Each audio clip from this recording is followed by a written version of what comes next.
ما ينفعش الشتا يجي وما نعملش حمص الشام. كوباية منه كده بالدقة والشطة هتخلينا نتدفى تاني يوم. هحضر الأول الصلصة. في الخلاط هحط 3 حبات طماطم، بصلاية وسط، 4 فصوص توم، معلقة صغيرة بابريكا، ومعلقة كبيرة كمون، نص كوباية مية، وهنخلط المكونات كويس. بعدين هكون جايبة نص كيلو حمص الشام غسلاه كويس ونقعاه قبلها بليلة كاملة.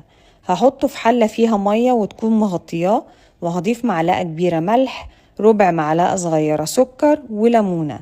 هسيبهم يغلوا وهشيل الريم اللي بيطلع. بعدين هضيف الصلصة اللي عملناها وهسيبهم مع بعض على النار لمدة نص ساعة لحد ما الحمص يستوي كويس.